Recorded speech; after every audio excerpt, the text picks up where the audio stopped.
श्रीमद् भगवद गीता के आध्यात्मिक रहस्य के दूसरे सत्र में हम प्रवेश करने जा रहे हैं। कल हमने गीता ज्ञान के द्वारा तनाव मुक्त पांडव सेना भी मौजूद है, तो दूसरी तरफ कौरव सेना भी मौजूद है, और जो परिस्थितियां समाज की आज से 5000 वर्ष पहले थी, पुनः वही परिस्थितियां दिखाई दे रही हैं। जब आज से 5000 वर्ष पहले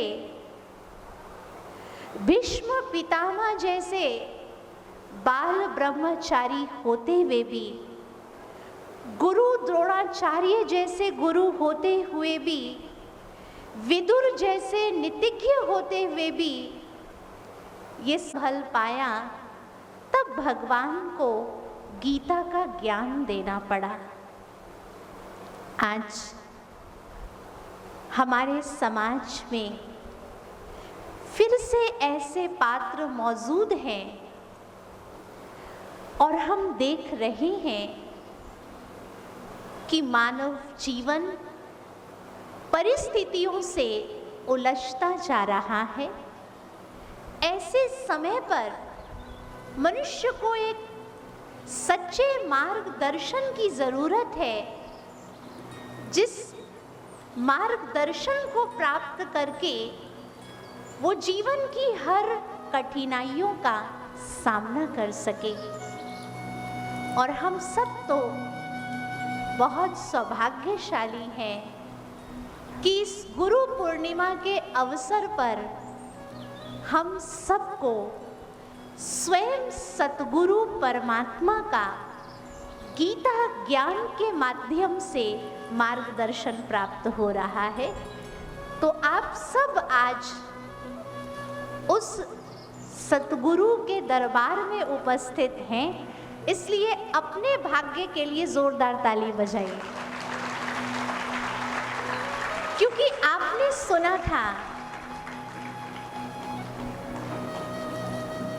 गीता ही एक ऐसा शास्त्र है जिसमें भगवानुवाच्य शब्द का प्रयोग किया गया है, यानी ये डायरेक्ट आत्मा और परमात्मा का संवाद है। इसलिए जो परमात्मा की प्रेरणा है हम सभी के प्रति, आज हम उन प्रेरणाओं को सुनेंगे जिससे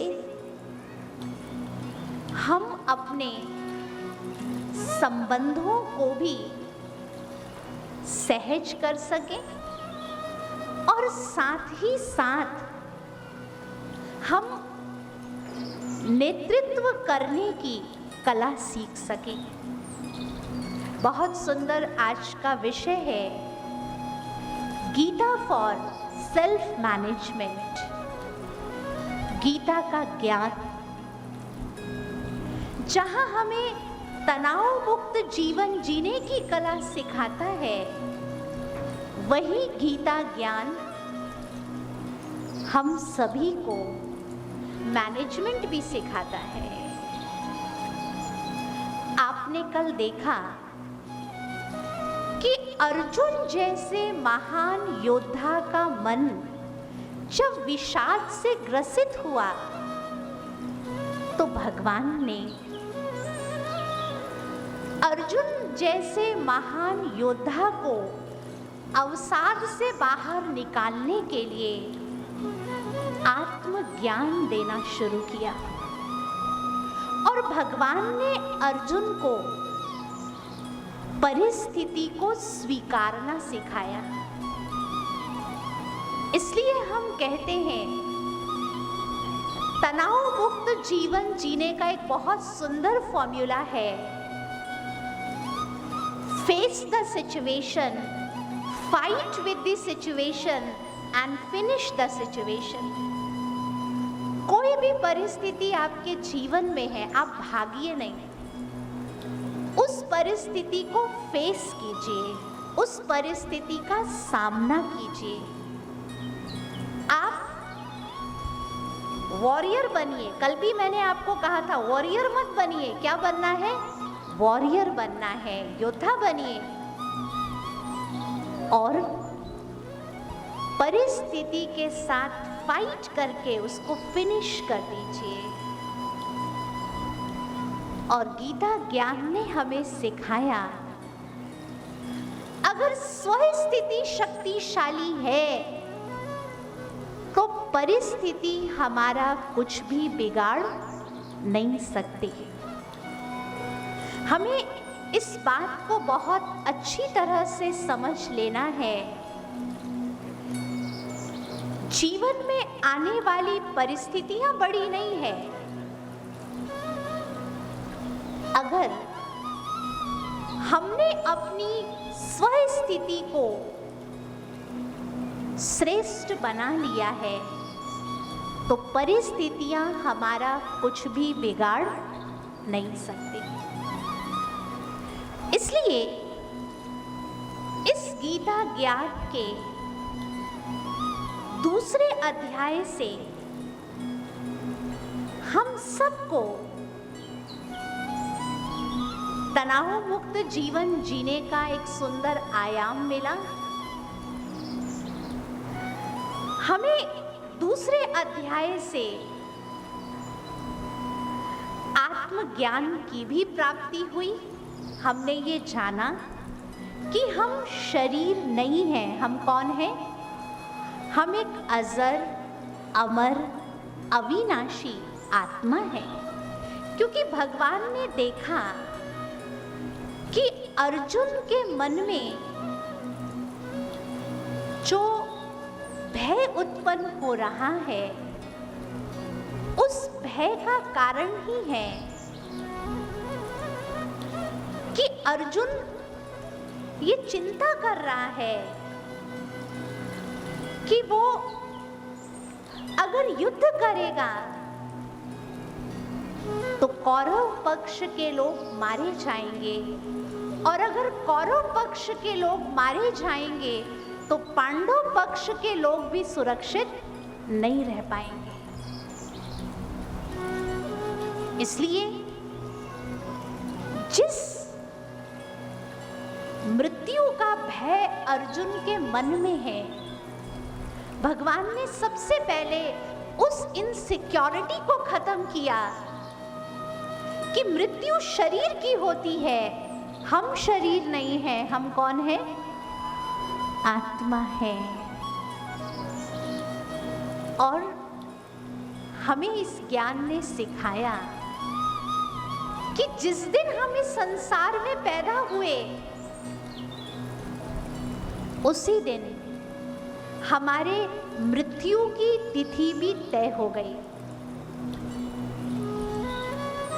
भगवान अर्जुन को बार बार प्रेरित कर रहे थे, अर्जुन या तो तुम इनको मारो, और अगर तुम इनको नहीं मारोगे तो मैं इनको मार दूंगा। इससे अच्छा है कि ये मेरे द्वारा मारे जाएं, उससे पहले तुम इनको मार दो। यानी भगवान ये बता रहे हैं कि मृत्यु जीवन का अटल सत्य है। जो आया है वो जाएगा, लेकिन अगर हम सदा खुश रहना चाहते हैं तो हम जीवन जीने की वो कला सीखें जहां हम अपना साथी स्वयं भगवान को बनाएं और हमारा जीवन संबंधों पर आश्रित ना हो। यानी आपने कल सुना, एक अच्छी पत्नी वो है जो अपने पति को अपने बिना जीना सिखा दे। एक अच्छा पति वो है जो अपनी पत्नी को अपने बिना जीना सिखा दे। और यही भगवान अर्जुन को भी समझा रहे हैं कि हर एक की मृत्यु अपने टाइम पर होगी, लेकिन किसी की मृत्यु से व्यथित होने की आवश्यकता नहीं है। जिंदगी के इस सत्य को अगर हम स्वीकार लें तो हम सदा खुश रहना सीख जाएंगे। इसलिए दूसरे अध्याय में पहले श्लोक से लेकर के 10वें श्लोक तक भगवान और अर्जुन का संवाद है। 11वें श्लोक से लेकर के 30वें श्लोक तक सांख्य योग की बात है।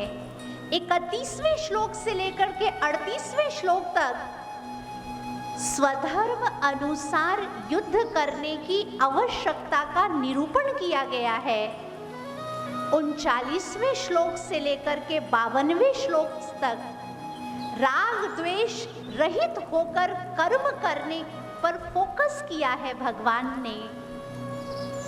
और 53वें श्लोक से लेकर के 72वें श्लोक तक स्थिर प्रज्ञ अवस्था वाले मनुष्य के लक्षण बताए गए, जो आपने सुना कि जब हमारी स्पिरिचुअल इम्यूनिटी वीक होती है तो हमें तनाव होता है, और हमें अपना इम्यून सिस्टम अगर बूस्टअप करना है तो मन को न्यूट्रिशन देना जरूरी है। और जब मन को आप रोज आध्यात्मिक ज्ञान का भोजन देंगे तो ये मन रूपी बैटरी क्या होगी? चार्ज हो जाएगी। और जब आपके मन के अंदर शक्ति जागृत होगी, जब आपके मन की बैटरी चार्ज होगी, तो आप परिस्थिति के प्रभाव में नहीं आएंगे, बल्कि आप अपनी स्व स्थिति से परिस्थिति को बदल देंगे।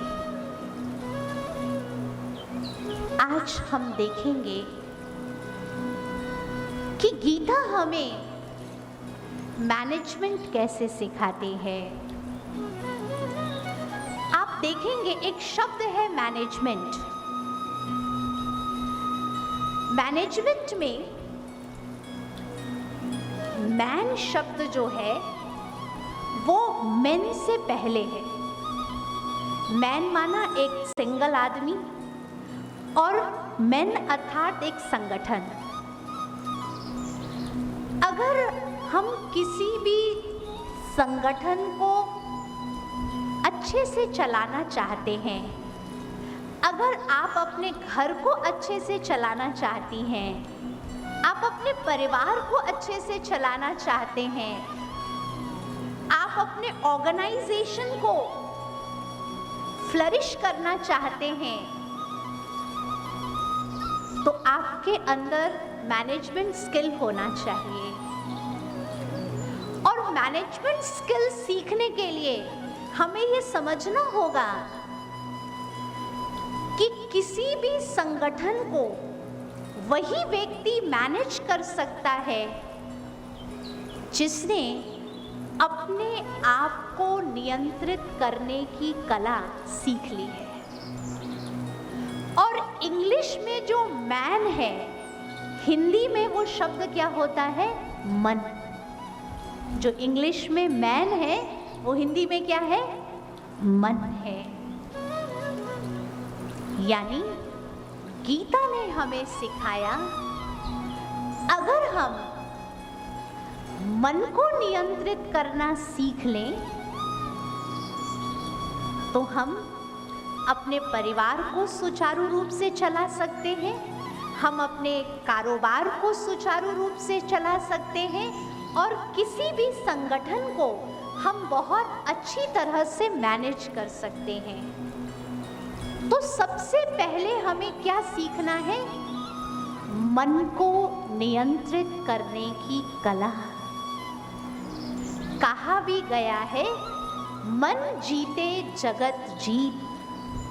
जो मन का राजा है वो विश्व का राजा है। भगवान गीता में कहते हैं,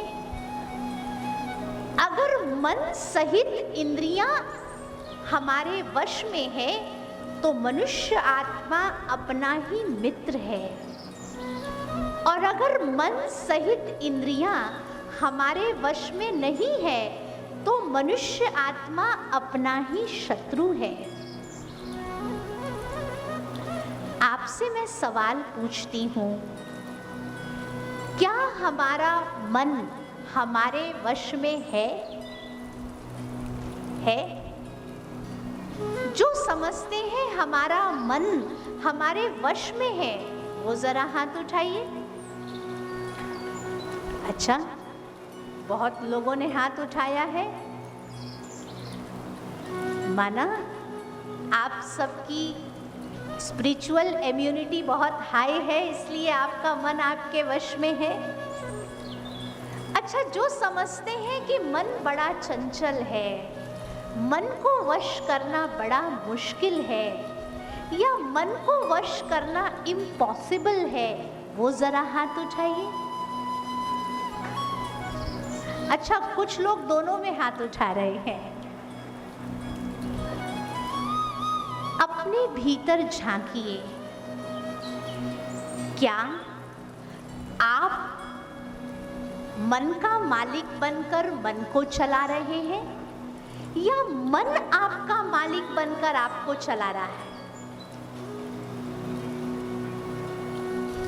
आप अपने आप को देखिए, आप मन के अनुसार चल रहे हैं या मन आपके अनुसार चल रहा है? अक्सर लोग कहते हैं, आज मेरा मन नहीं लग रहा है, आज मेरा मूड नहीं है काम करने का। काम करना जरूरी है लेकिन मूड नहीं है काम करने का। ज्ञान चर्चा हो रही है, हम बैठे हैं, कई बार तन यहाँ बैठा होता है और मन बाहर चक्कर लगा रहा होता है कि नहीं? ऐसा बहुत कम टाइम आप ऐसा देखते होंगे कि जहाँ आपका तन प्रेजेंट है वहाँ आपका मन भी प्रेजेंट हो। नहीं तो तन से तो हम प्रेजेंट रहते हैं लेकिन मन से क्या होते हैं? एब्सेंट हो जाते हैं। तो क्या मन रूपी घोड़ा हमारे ऑर्डर प्रमाण चल रहा है? चल रहा है? आज वस्तु स्थिति ये है कि हमें ये पता ही नहीं है कि मन का मालिक है कौन। कई लोग तो ये भी नहीं जानते हैं कि मन और मस्तिष्क दोनों एक है या मन और मस्तिष्क दोनों में भेद है। आज आप जानेंगे कि मन क्या है और मस्तिष्क कहाँ है। अगर मैं आपसे पूछूं आपके शरीर में मन कहाँ है तो आपका आंसर क्या होगा? कहाँ है मन? अगर मैं आपसे पूछूं आंखें कहाँ हैं तो आप कहेंगे यहाँ है। आपको पूछेंगे आपका हृदय कहाँ है तो कहेंगे यहाँ है। लेकिन अगर मैं आपसे पूछूं कि आपका मन कहाँ है तो आप क्या कहेंगे? कहाँ है मन? हाँ, पता है मन कहाँ है? कई कह रहे यहाँ है। हमें समझना है मन शरीर का हिस्सा नहीं है। मन हमारी आत्मा की शक्ति है। मस्तिष्क हमारे शरीर का हिस्सा है और मन आत्मा की सूक्ष्म शक्ति है जिस मन का काम है चिंतन करना, जिस मन का काम है विचारों को क्रिएट करना, जिस मन का काम है संकल्प करना। मन क्या है? संकल्प करने की शक्ति है। इसलिए अगर हम चाहते हैं कि हम मन का मालिक बने, अगर हम चाहते हैं कि मन हमारे ऑर्डर अनुसार चले, तो हमें मन की साइकोलॉजी को समझना होगा। जैसे हमारे भाई जी कह रहे थे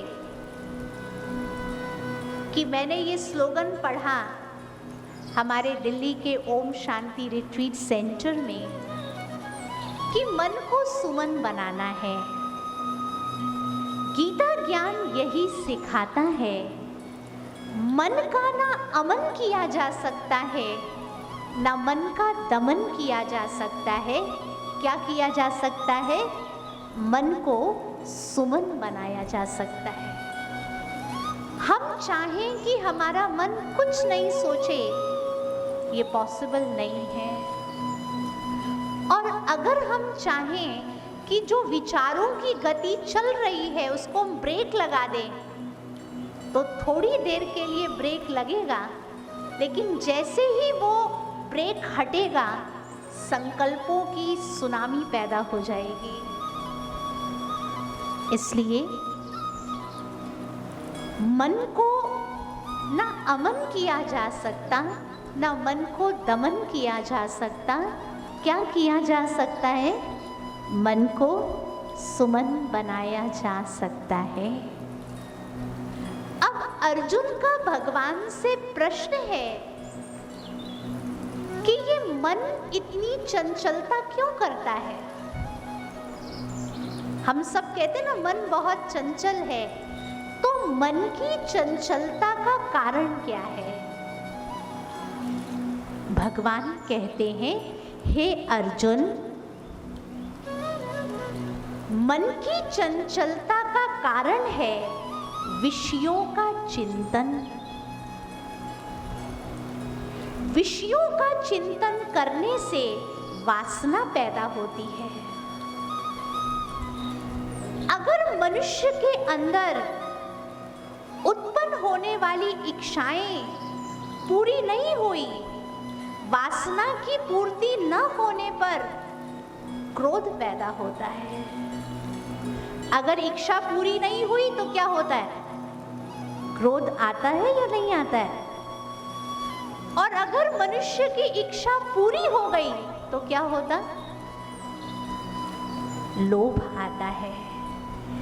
एक इच्छा पूरी नहीं होती है कि दूसरी इच्छा मन में जग जाती है।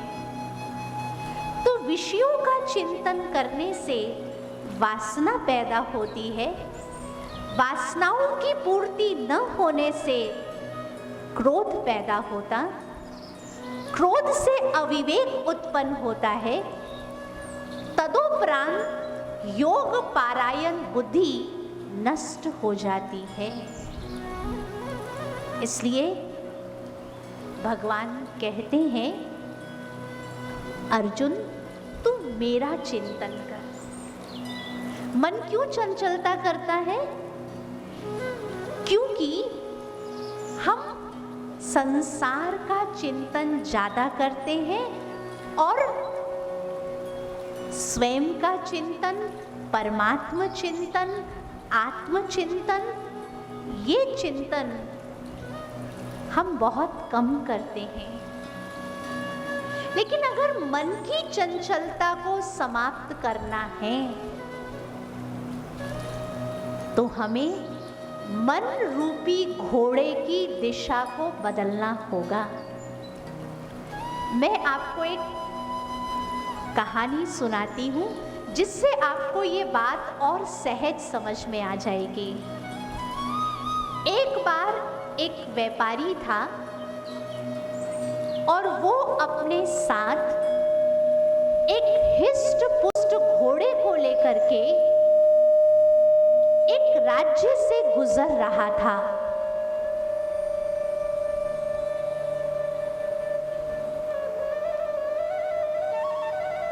व्यापारी अपने साथ हिष्ट पुष्ट घोड़े को एक राज्य से लेकर गुजर रहा था। उस व्यापारी ने उस राज्य के राजा को एक मैसेज भेजा, अगर आपके राज्य में कोई भी व्यक्ति इस घोड़े को वश में कर लेगा तो मैं ये घोड़ा आपके राज्य में इनाम में दे दूंगा। राजा को वो व्यापारी की बात चैलेंज के रूप में लगी। राजा ने व्यापारी को अपने राज्य दरबार में बुलाया और अपनी प्रजा में ये ऐलान कर दिया कि जितने बलवान लोग हैं वो सब कल सुबह मेरे दरबार में आ जाए। एक हिष्ट पुष्ट घोड़ा मेरे पास पहुंचा है और जो बलवान इस घोड़े को वश में करके दिखा देगा, राजा उसे पुरस्कार देंगे। बहुत बलवान लोग पहुंचे और सुबह हुई। सभी ने अपने अपने बल का प्रदर्शन किया, लेकिन किसी से भी घोड़ा वश में नहीं हुआ। राजा को भी आश्चर्य लगने लगा कि क्या मेरे राज्य में कोई ऐसा व्यक्ति नहीं है जो इस घोड़े को वश कर सके। राजा का बेटा जो राजकुमार था, उसने ये समझ लिया कि घोड़ा वश में क्यों नहीं हो रहा है। उसने राजा को रिक्वेस्ट किया कि मुझे मौका दिया जाए, मैं इस घोड़े को वश में करके दिखाऊंगा। राजा ने कहा, जब बड़े बड़े बलवान हार खा गए तो तुम कौन सा तीर मार लोगे, इसलिए तुम्हें प्रयास करने की कोई जरूरत नहीं है। लेकिन उसने रिक्वेस्ट किया, पिताजी आप मुझे मौका दीजिए, मैं इस घोड़े को वश में करके दिखाऊंगा। राजा ने अपने बेटे को मौका दिया और जैसे ही वो घोड़े को वश करने के लिए खड़ा हुआ, सबसे पहले उसने क्या किया, घोड़े की लगाम पकड़ने से पहले उसने ये रीड किया कि घोड़ा ऐसी दिशा में खड़ा है जिस दिशा में अगर कोई आदमी पीछे से जाता है तो भी उसकी परछाई सामने गिरती है और घोड़ा उछलने लगता है, और आगे से भी कोई आता है तो घोड़ा उछलने लगता है। तो उसने घोड़े की दिशा को बदल दिया, उसके डायरेक्शन को बदल दिया, और जैसे ही घोड़े की दिशा को बदला, वो बहुत आसानी से घोड़े की लगाम पकड़कर उस पर सवार हो गया। यानी जो काम बलवान लोग नहीं कर सके, वो काम छोटे से बुद्धिमान बालक ने कर दिया। क्यों? क्योंकि घोड़े को वश करने के लिए बल की आवश्यकता नहीं थी, घोड़े को वश करने के लिए बुद्धि की आवश्यकता थी। हम अपने अंदर भी झांकें, हमारा मन रूपी घोड़ा भी क्यों नहीं वश में होता है? क्योंकि ये मन रूपी घोड़ा 24 घंटे उसी दिशा में खड़ा है जहां इच्छा और आकांक्षा की परछाई गिरती रहती है। 24 घंटा ये घोड़ा संसार की तरफ मुड़ा हुआ है। कभी ये घोड़ा क्रोधवश उछलता है, कभी ये मन रूपी घोड़ा अहंकारवश उछलता है, कभी ये मन रूपी घोड़ा लोभवश उछलता है, कभी ये घोड़ा काम वासना के वश उछलता है। क्योंकि 24 घंटा ये मन रूपी घोड़े को हमने संसार के डायरेक्शन में मोड़ कर रखा है। अब आप बताइए, अगर इस मन रूपी घोड़े को वश करना है तो क्या करने की जरूरत है? इसके दिशा को बदलने की जरूरत है, आवश्यकता है। थोड़ा टाइम आप इसको संसार से मोड़िए, आप संसार का चिंतन छोड़िए, आत्मचिंतन कीजिए, परमात्मा चिंतन कीजिए, तो इस मन रूपी घोड़े को वश करना आपके लिए क्या होगा? आसान हो जाएगा। इसलिए आध्यात्मिक ज्ञान की आवश्यकता है हम सबके जीवन में, ताकि हम इस मन को सही दिशा दे सकें। तो आपने देखा कि अगर आपको अपने परिवार को संगठित रूप से चलाना है तो सबसे पहले आपको मेहनत कहाँ करनी है? आपको लोगों के ऊपर मेहनत नहीं करनी है, आपको अपने आप के ऊपर मेहनत करनी है। इस आध्यात्मिक ज्ञान ने हमें सिखाया, अगर हमारी अवस्था ठीक होगी तो बाहर की व्यवस्था अपने आप ठीक हो जाएगी, और अगर मेरी स्वयं की अवस्था ठीक नहीं है तो कितना भी हम बाहर का मैनेजमेंट ठीक करने की कोशिश करेंगे, वो कदापि भी हमसे ठीक होने वाला नहीं। तो मुझे कहाँ काम करना है? लोगों के ऊपर काम करना है या स्वयं के ऊपर काम करना है? कहाँ काम करना है? बोलिए। पति के ऊपर काम करना है या अपने ऊपर? हाँ माताएं? अब भाई लोग सोच रहे हैं अच्छा है माताओं को बहन जी कह रही है।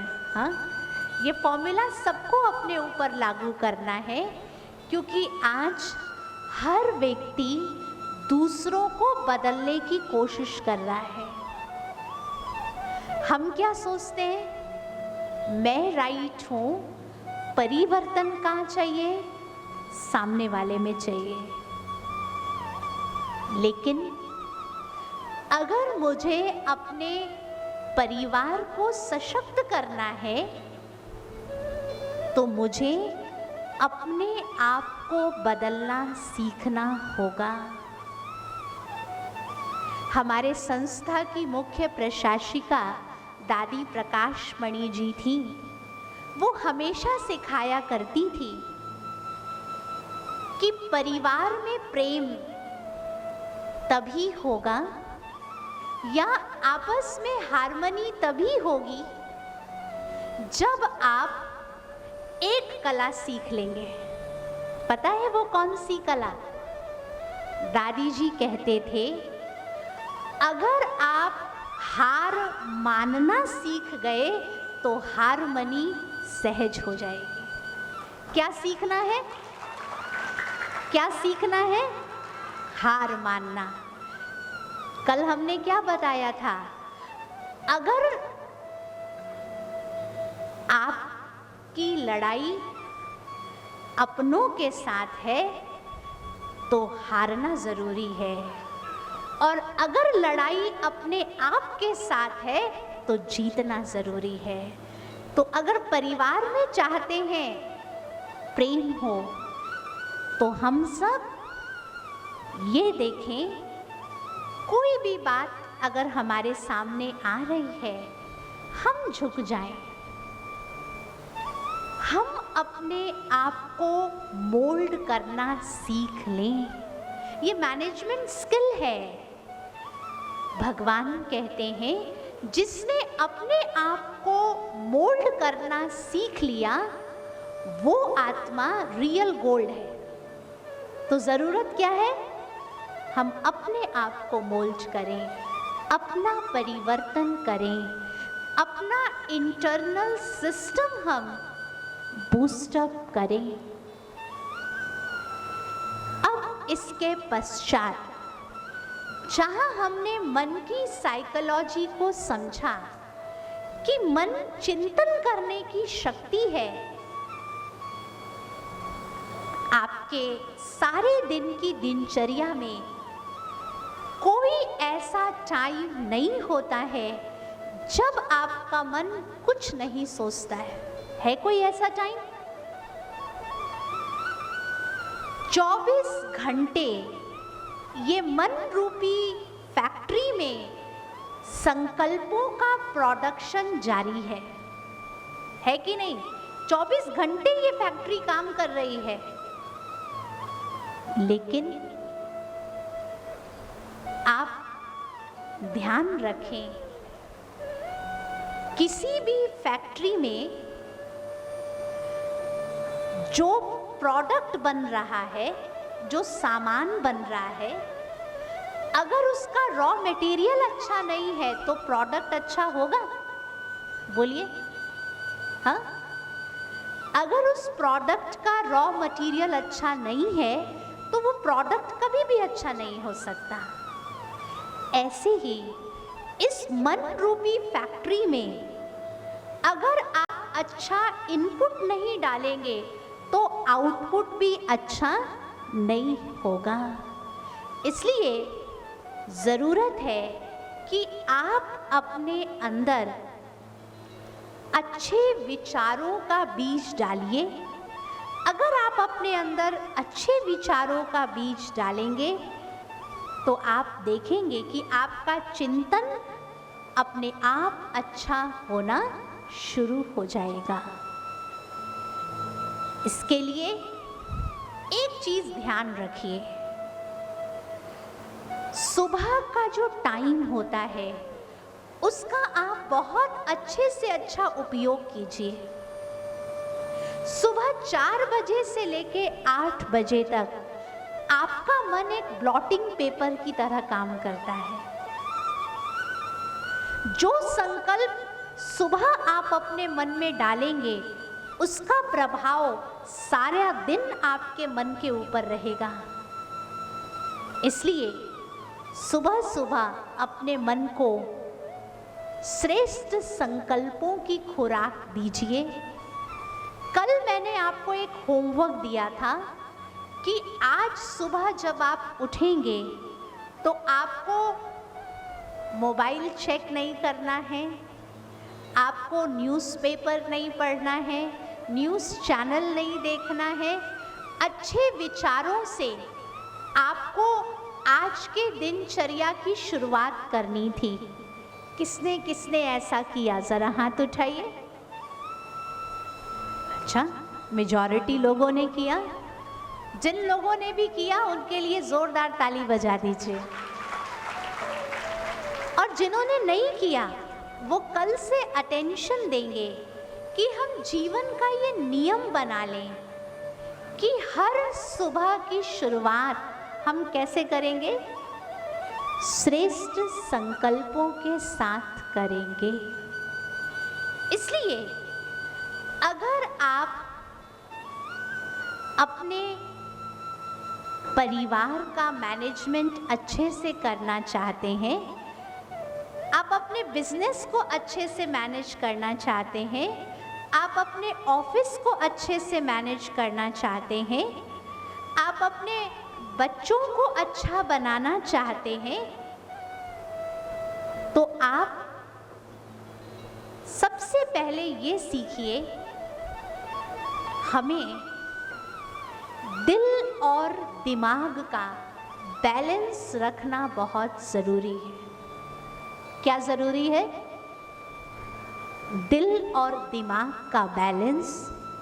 हमें अपने जीवन में नॉलेज और इंफॉर्मेशन का बैलेंस ज़रूरी है। हमें अपने जीवन में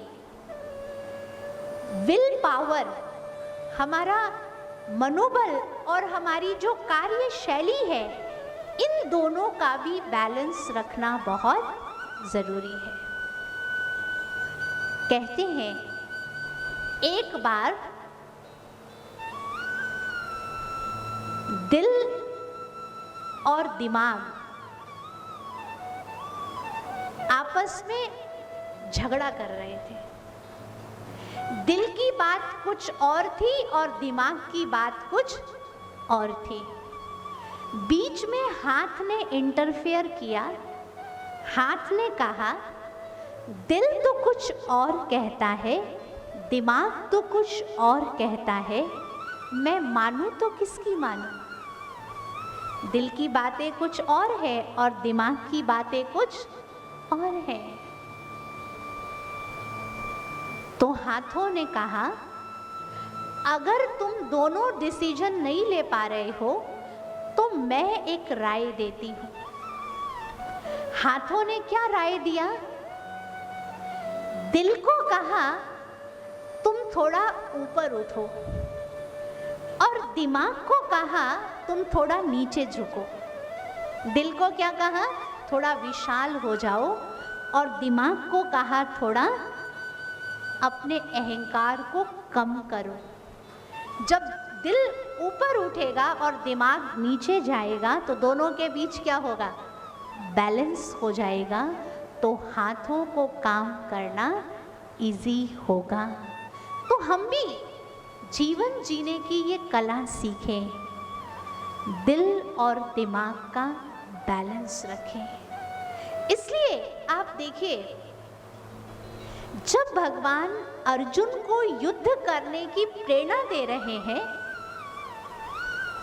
तो कभी उसके इमोशनल कोशेंट को बढ़ा रहे हैं तो कभी उसके इंटेलिजेंस कोशेंट को बढ़ा रहे हैं। कभी भगवान अर्जुन को कह रहे हैं, हे महाबाहो, हे परम योद्धा, तुम नहीं युद्ध करोगे तो कौन करेगा? और फिर भी अर्जुन अपनी व्यथा ही व्यक्त कर रहा है। तो भगवान कहते हैं कि अगर तुम युद्ध नहीं करोगे तो अपने यश को खो दोगे, अपनी कीर्ति को खो दोगे, तुम पाप के भागीदार बनोगे। भगवान अर्जुन को प्रेरणा दे रहे हैं, तेरे बिना ये महाभारत का युद्ध कौन लड़ेगा? युद्ध के समय तू मौन रहा तो तेरा गांडीव कब उठेगा? अगर अर्जुन तुमने युद्ध नहीं किया तो ना यश मिलेगा ना कीर्ति मिलेगी, तू पाप का भागीदार बनेगा। अर्जुन, तेरे बिना ये महाभारत का महापर्व कैसे मनेगा? यानी मोटिवेट कर रहे हैं कि तुम्हारे अंदर वो क्षमता है जो तुम सिचुएशन को फेस कर सको और अपने अंदर की बुराइयों पर जीत प्राप्त कर सको। तो हम सबको भी जीवन में ये सीखना है, किस किस चीज का बैलेंस?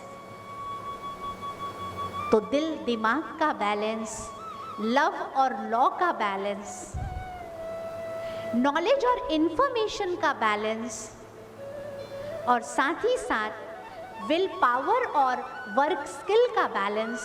ये चारों ही बैलेंस सीखना बहुत ज़रूरी है।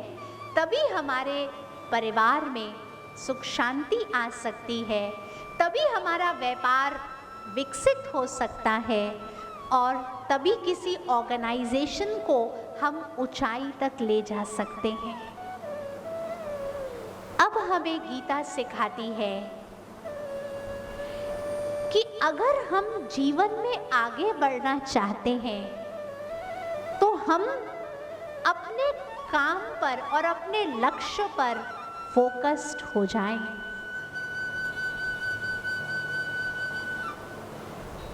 कर्मण्येवाधिकारस्ते मा फलेषु कदाचन। भगवान अर्जुन को कहते हैं, हे अर्जुन,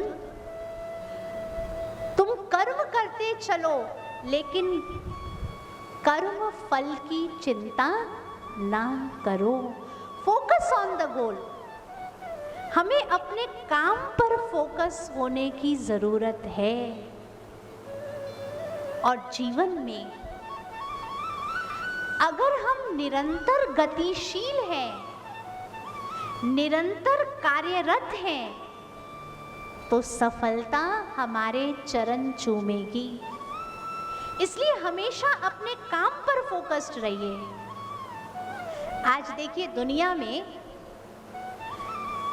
काम करने के लिए लोगों को सारे साधन दिए जाते हैं। आप किसी ऑफिस में जाइए तो सारी सुविधाएं उपलब्ध हैं, लेकिन कमी क्या दिखाई देती है कि लोगों में क्रियाशीलता नहीं है, काम करने का मोटिवेशन नहीं है। एक जगह सरकारी ऑफिस के बाहर एक बोर्ड टंगा था, सरकारी काम भगवान का काम है। एक व्यक्ति उस ऑफिस में रोज जा रहा था और उसके काम में रोज डिले हो रहा था। उसकी फाइल एक टेबल से दूसरे टेबल पर बढ़ ही नहीं रही थी। तो उसने वहां के अधिकारी से पूछा कि आपके ऑफिस के बाहर तो लिखा है, क्या लिखा है? सरकारी काम भगवान का काम है, तो फिर आपके काम में इतना विलंब क्यों होता है? तो उस व्यक्ति ने कहा, जब भगवान का काम है तो करेगा भी तो भगवान ही ना, हम क्यों चिंता करें।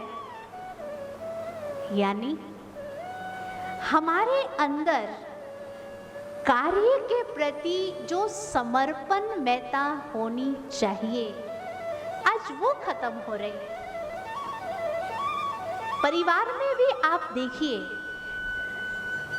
आज जितना कार्यों के प्रति समर्पण आपका है, उतना आज की जो आने वाली पीढ़ी है वो अपने कार्यों के प्रति बहुत ज्यादा फोकस्ड नहीं है।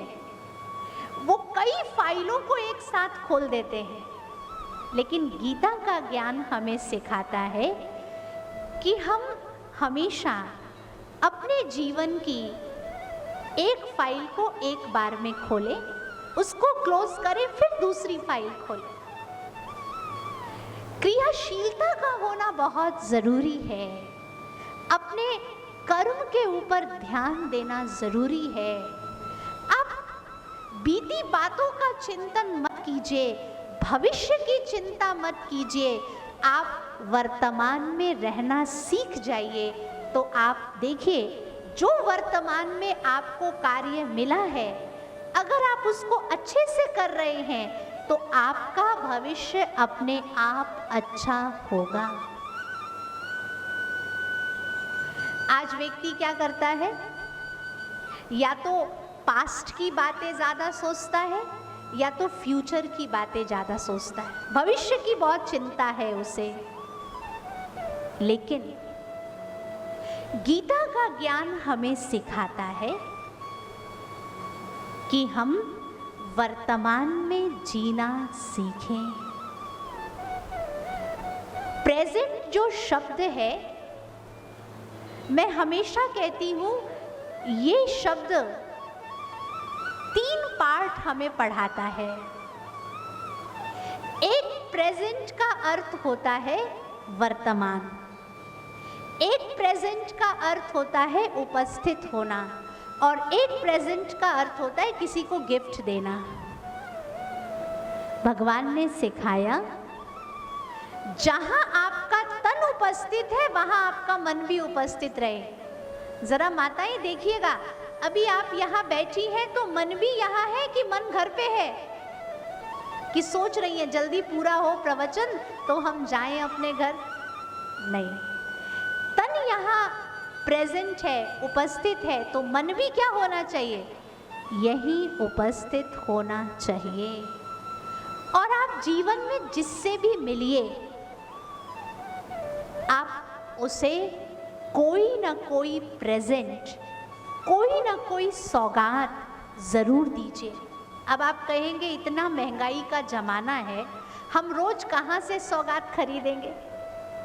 लेकिन याद रखिए, आपको कोई सामान उपहार में देने की आवश्यकता नहीं है। आपकी एक मुस्कुराहट ही सामने वाले के लिए बहुत बड़ी गिफ्ट हो सकती है। आपके प्रेरणादायी शब्द ही दूसरों के लिए बहुत बड़ी गिफ्ट हो सकते हैं। इसलिए जब भी आप किसी से मिलिए, कैसे मिलिए? कैसे मिलना है? मुस्कुरा के मिलना है, ठीक है? और जब भी आप किसी से मिलिए, आप अपनी मुस्कुराहट के साथ साथ कुछ अच्छे शब्दों की उसे गिफ्ट दे दीजिए। और कुछ नहीं कह सकते तो एक वाक्य कह दीजिए, आप बहुत अच्छे हैं। जाना छोड़ दिया। एक किसान ऐसा था जो रोज अपनी खेत पर जाता और रोज हल चलाता। एक बार ऊपर से जाते हुए बादलों ने उस किसान को कहा, क्या तुम्हें मालूम नहीं है कि आने वाले 10 वर्ष तक यहाँ बरसात नहीं होगी? फिर तुम व्यर्थ इतनी मेहनत क्यों करते हो? किसान ने कहा, मैं रोज अपनी खेत में इसलिए आता हूँ कि कहीं इन 10 वर्षों में मैं अपना कर्म करना न भूल जाऊं। इसलिए मैं रोज अपनी खेत पर आता हूँ और रोज हल चलाता हूँ। ऊपर से जाते हुए बादलों को किसान की बात से प्रेरणा मिली और बादलों ने भी सोचा कि कहीं इन 10 वर्षों में हम भी बरसना ना भूल जाएं, इसलिए बादलों ने जोरदार वर्षा करना शुरू कर दी। माना, अगर आप क्रियाशील हैं, अगर आप लक्ष्य पर केंद्रित हैं, तो आपको सफलता ज़रूर मिलेगी। चलते रहिए, चलते रहिए। अब हमें गीता के ज्ञान से सबसे बड़ी सीख ये मिलती है कि हमारा कर्म कैसा होना चाहिए। तीसरे अध्याय के पहले श्लोक से लेकर के 8वें श्लोक तक भगवान ने यज्ञ आदि कर्म के ऊपर प्रकाश डाला है। भगवान कहते हैं, अर्जुन, हम नित्य अपने जीवन में यज्ञ आदि कर्म करते रहें। अर्थात भगवान का यहाँ हम सभी आत्माओं के प्रति ये संदेश है। यज्ञ जीवन में क्यों किया जाता है बताइए माताएं? बहुत से यज्ञ होते हैं ना, यज्ञ क्यों किया जाता है? शुद्धिकरण के लिए। जब कभी अतिवृष्टि या अनावृष्टि होती है, बरसात नहीं होती है, तो यज्ञों का आयोजन होता है। अन्न नहीं होता है तो यज्ञ का आयोजन होता है। शुद्धिकरण के लिए यज्ञ किया जाता है। भगवान कहते हैं, नित्य यज्ञ रूपी कर्म करते रहो। माना भगवान हमें सिखा रहे हैं हमारा कर्म कैसा हो, हमारा हर कर्म शुद्ध हो। निरंतर हमारे जीवन में यज्ञ की अग्नि प्रज्वलित रहे, जिस यज्ञ की अग्नि में हम तन का भी शुद्धिकरण करते चले, मन का भी शुद्धिकरण करते चले और धन का भी शुद्धिकरण करते चले। देखिए, यज्ञ कुंड में 3 चीज मुख्य होती है। माताएं, आप तो ज्यादा यज्ञ करती है ना। एक होता है जौ, दूसरा होता है तिल और तीसरा होता है घी। 3 चीजें मुख्य है। जौ लंबा होता है जो हमारे तन का प्रतीक है। तिल बहुत सूक्ष्म होता है जो हमारे मन का प्रतीक है। और घी तरल होता है जो धन का प्रतीक है। माना हमें जीवन में नित्य यज्ञ आदि कर्म करने हैं, अर्थात भगवान कहते हैं तन का भी शुद्धिकरण करना है, मन का भी शुद्धिकरण करना है और धन का भी क्या करना है, शुद्धिकरण करना है। भगवान ने एक बहुत सुंदर बात कही कि हमें अपने जीवन में ये ध्यान रखना चाहिए कि हम उन कर्मों की तरफ प्रविष्ट हों जिस कर्म के प्रोसेस में तन का भी शुद्धिकरण हो जाए, मन का भी शुद्धिकरण हो जाए और धन का भी शुद्धिकरण हो जाए। फिर भगवान कहते हैं अन्न की उत्पत्ति वृष्टि से होती है और वृष्टि यज्ञ से प्राप्त होती है। इसलिए भगवान के इस मैसेज को लोगों ने साधारण रूप में क्या समझा कि अगर अनाज नहीं हो रहा है, अन्न नहीं हो रहा है तो यज्ञ करो।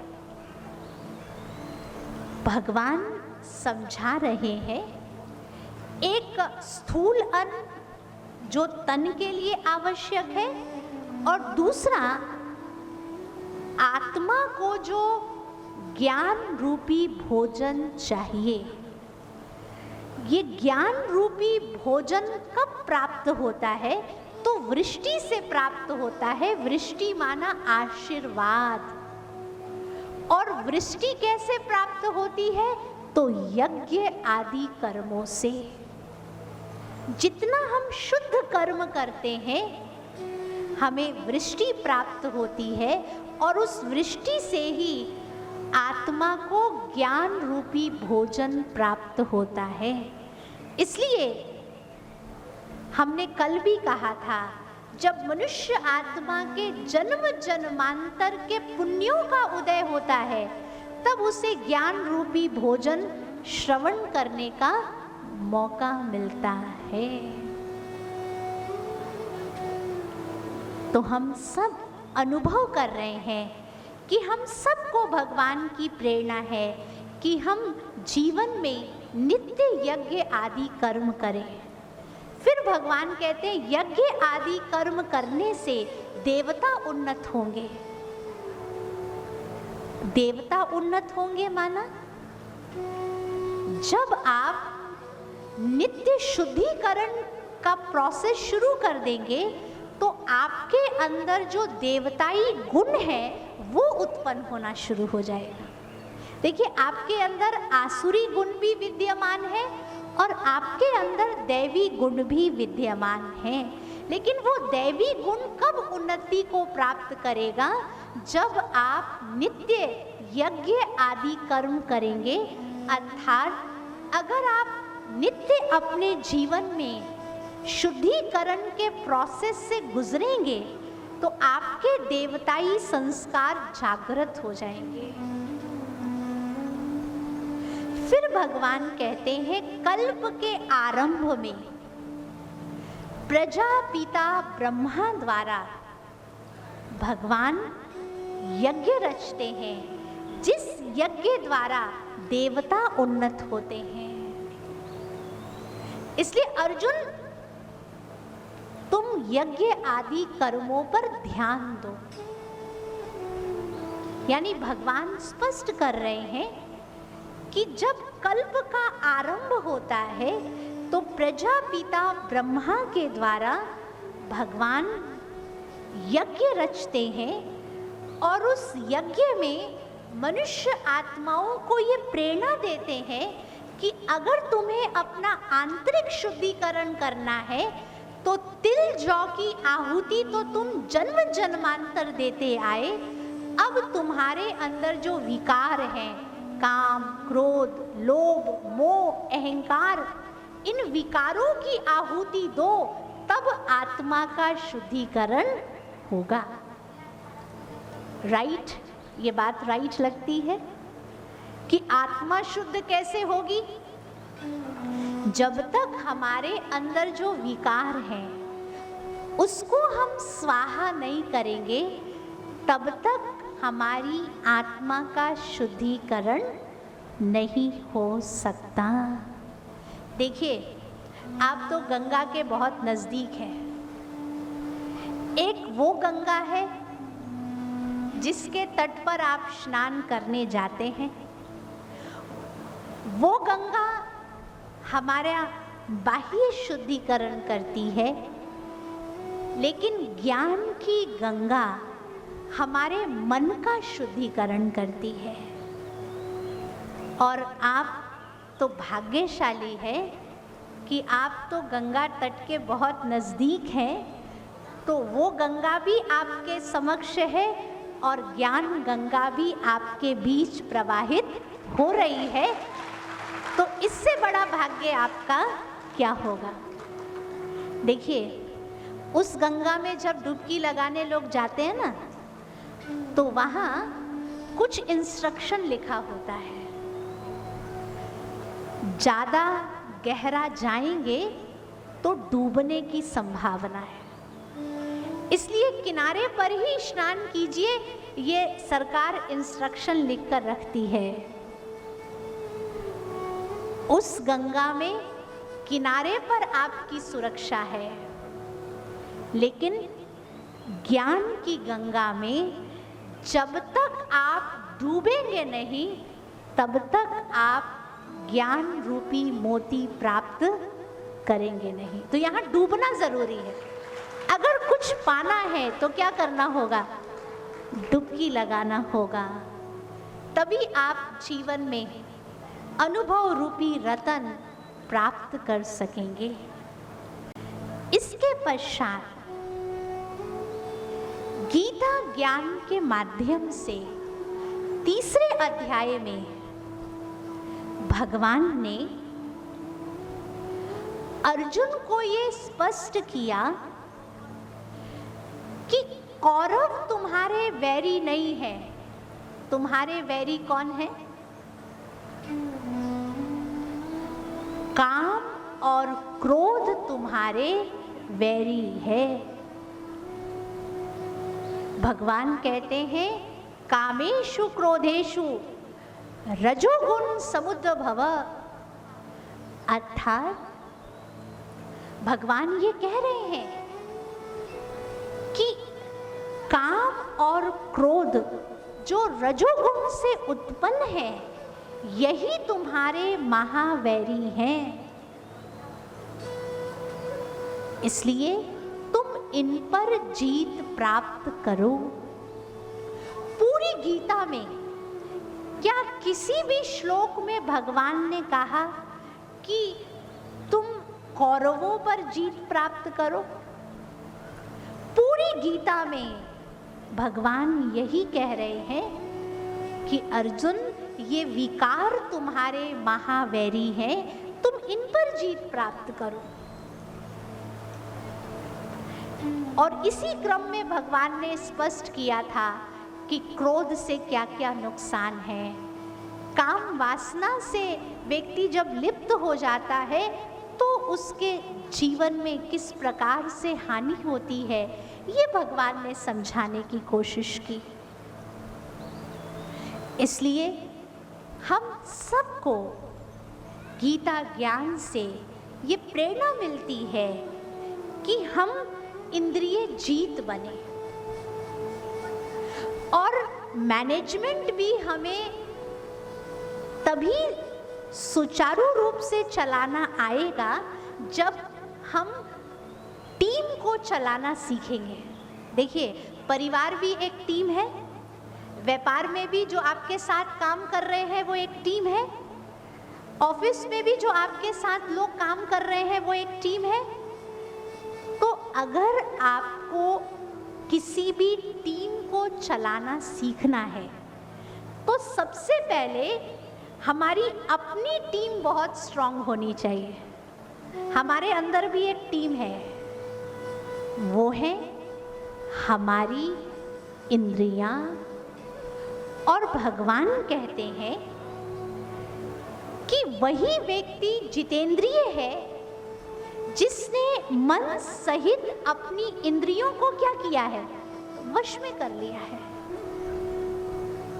अगर हमारा मन हमारे नियंत्रण में है, हमारी बुद्धि हमारे नियंत्रण में है, हमारी कर्मेंद्रियां हमारे नियंत्रण में है, अगर ये टीम ठीक ठाक काम कर रही है तो हमारी बाहर की टीम भी हमारे अनुसार काम करेगी। अगर मेरी खुद की टीम ठीक से काम नहीं कर रही है तो मेरी बाहर की टीम भी मेरे अनुसार कार्य नहीं करेगी, और फिर आपको शिकायत रहेगी, मेरा बेटा तो मेरी बात सुनता ही नहीं है, मेरी सास तो मेरी बात सुनती ही नहीं है, मेरा नौकर तो मेरी बात सुनता ही नहीं है। क्यों नहीं सुनता है? क्योंकि आपका मन आपकी बात नहीं सुन रहा है, आपकी बुद्धि आपकी बात नहीं सुन रही है, तो आपका स्टाफ आपकी बात कैसे सुनेगा? तो पहले अपने इंद्रियों की टीम को ठीक कीजिए, तो बाहरी टीम अपने आप क्या होगी, ठीक हो जाएगी। और जो टीम शब्द है ना, हम उसका एक संधि विच्छेद करते हैं। टी से क्या है, थॉट, हमारे संकल्प। ई से क्या है, इमोशन, हमारी भावनाएं। और ए से क्या है, एक्शन, हमारा कर्म। और फिर एम, फिर है हमारा मैनेजमेंट, जो सुचारू रूप से होना शुरू हो जाएगा। इसलिए भगवान हमें बहुत सुंदर विधि सिखा रहे हैं कि हम पहले अपने टीम को अच्छे से समझ लें। आप सबको कल ये ज्ञात हो चुका है, फिर से मैं आपको रिवाइज करा रही हूँ। आप कौन है? पक्का? पक्का? जब आप मैं शब्द बोलेंगे तो क्या याद आएगा? मैं कौन हूँ? मैं एक आत्मा हूँ। ये शरीर मेरा है, लेकिन मैं शरीर नहीं हूँ। ठीक है? जिस प्रकार से इस शरीर में विभिन्न इंद्रियां हैं, हमारी 5 ज्ञानेंद्रियां हैं और 5 कर्मेंद्रियां हैं। ठीक है? कहते हैं इन 10 कर्मेंद्रियों की जो मालिक है वो है आत्मा। ठीक है? और आत्मा के अंदर 3 सूक्ष्म शक्ति है। एक है मन, दूसरा है बुद्धि और तीसरा है संस्कार। ये आत्मा की 3 सूक्ष्म शक्तियां हैं। तो जो टीम है हमारी, जिसमें पहला है थॉट, थॉट माना विचार, संकल्प।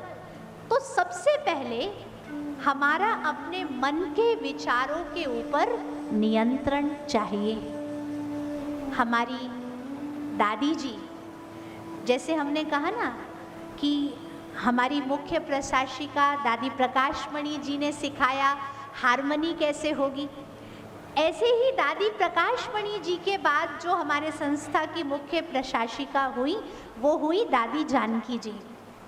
वो कहती थी कि हम सबका मन एक पीस पैलेस बन जाए। क्या बन जाए? Piece palace. और इस पीस पैलेस के 2 पहरेदार हम तैनात कर दें। 2 पहरेदार कौन से? एक सत्यता और दूसरा पवित्रता। वही विचार मेरे अंदर जाए जो सत्य हो और वही विचार मेरे अंदर जाए जो पवित्र हो। आज आप देखिए, आप गृह प्रवेश करते हैं, कोई अच्छे कार्य की शुरुआत करते हैं, आप क्या लिखते हैं? शुभ और लाभ। खाली शुभ लाभ लिखने से लाभ हो जाएगा? बोलिए, खाली शुभ लाभ लिखने से लाभ होगा क्या? जब तक आप शुभ सोचेंगे नहीं, जब तक आप शुभ बोलेंगे नहीं, जब तक आप शुभ कर्म नहीं करेंगे, तब तक आपको लाभ होने वाला नहीं है। इसलिए अपनी टीम को मजबूत बनाना है तो सबसे पहले अपने संकल्पों को श्रेष्ठ बनाइए, अपने संकल्पों को शुभ बनाइए। जैसा आप सोचेंगे वैसा आप बन जाएंगे। अगर आप चाहते हैं आपके साथ सब कुछ अच्छा अच्छा हो, चाहते हैं सभी, चाहते हैं सभी सब अच्छा हो, तो आप रोज अगर ये विचार क्रिएट करते हैं कि मेरे साथ जो कुछ होगा वो बहुत अच्छा होगा, तो अच्छा अच्छा सोचेंगे तो अच्छा अच्छा होना शुरू हो जाएगा। आपने कहानी सुनी होगी, एक बार एक राजा था और राजा के मंत्री को ये बोलने की आदत थी कि राजा जो हुआ वो बहुत अच्छा हुआ। क्या बोलने की आदत थी? जो हुआ वो बहुत अच्छा हुआ। एक दिन राजा की उंगली कट गई तो मंत्री जी को क्या बोलने की आदत थी? राजा जो हुआ बहुत अच्छा हुआ। क्या अच्छा हुआ ये तो वक्त बताएगा, लेकिन जो हुआ वो बहुत अच्छा हुआ। अब आप गिर जाइए और कोई आपको कहे जो हुआ बहुत अच्छा हुआ, तो आपको गुस्सा आएगा या नहीं आएगा? तो अब राजा को बड़ा गुस्सा आया कि मेरी उंगली कटी और मंत्री जी क्या कह रहे हैं? जो हुआ बहुत अच्छा हुआ। तो राजा ने मंत्री जी को कहा कि कल सुबह तक अगर आपने मुझे नहीं बताया कि मेरी उंगली कटी तो मेरे लिए क्या अच्छा हुआ, अगर आप ये नहीं बता सके तो मैं आपको जेल में डाल दूंगा। मंत्री जी कहते हैं ये तो मैं नहीं बता सकूंगा कि क्या अच्छा हुआ, ये तो वक्त बताएगा, लेकिन अगर आप मुझे जेल में भी डालेंगे तो वो भी मेरे लिए अच्छा ही होगा, क्योंकि जो होता है अच्छे के लिए ही होता है। मंत्री जी राजा को ये नहीं बता पाए कि उनकी उंगली कटी तो उसमें क्या अच्छा हुआ, तो राजा ने मंत्री जी को जेल में डाल दिया। अगले दिन राजा शिकार करने गए तो अकेले गए, और जब शिकार करने गए तो एक घटना घटित हुई। शिकार करते करते राजा बहुत इंटीरियर में चले गए थे, जहाँ कुछ आदिवासी लोग देवी की आराधना में लगे हुए थे, और उनको एक इंतज़ार था कि कोई व्यक्ति हमें मिले जिसकी बलि हम देवी को चढ़ा सकें। तो जैसे ही उन आदिवासियों का ध्यान राजा की तरफ गया, उन आदिवासियों ने राजा को घेर लिया और वो राजा की बलि चढ़ाने के लिए तैयार हुए। सब खुश हो गए कि आज तो हमें बहुत बढ़िया बलि मिली है देवी को समर्पित करने के लिए।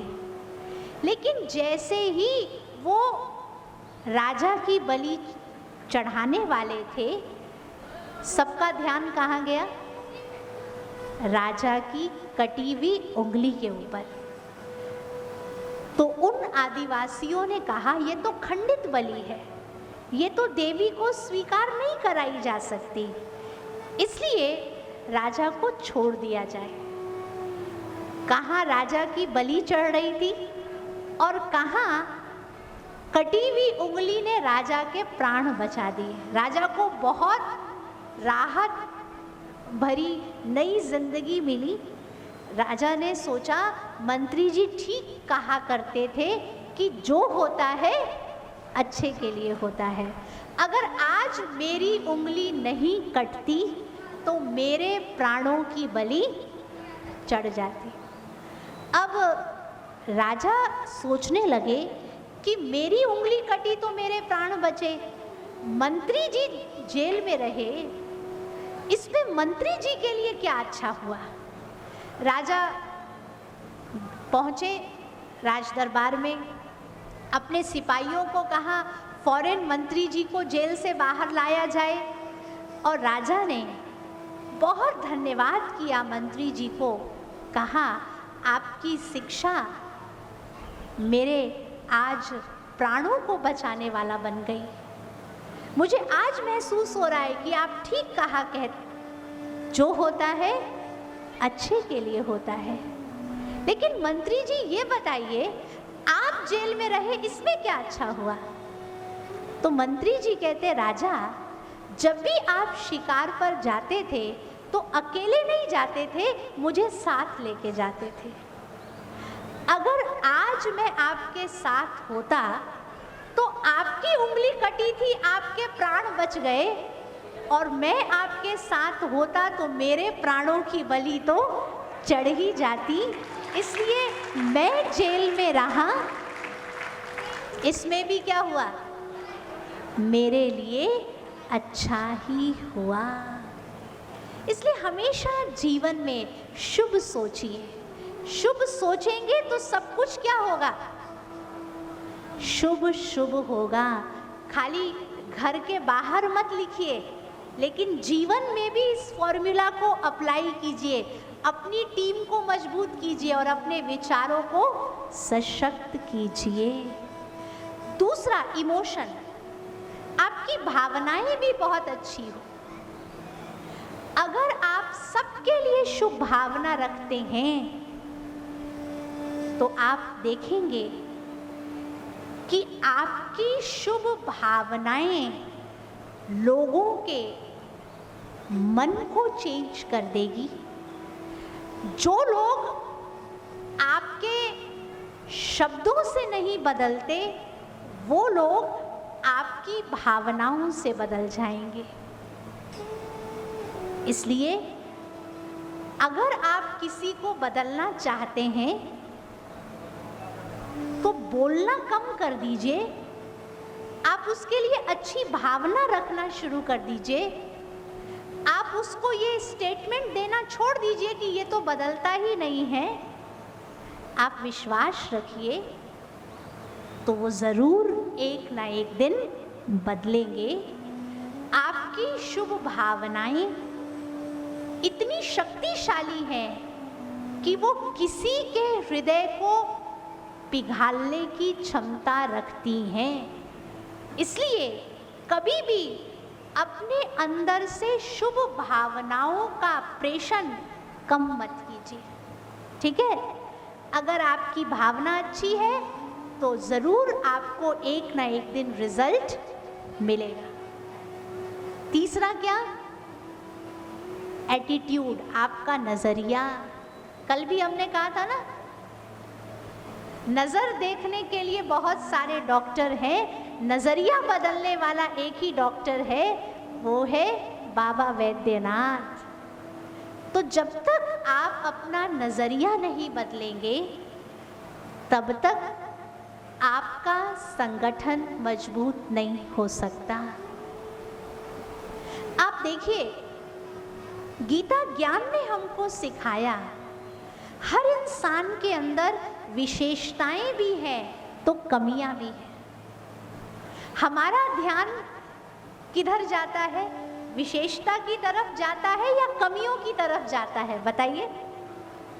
हाँ, कमियों की तरफ हमारा ध्यान ज्यादा जाता है।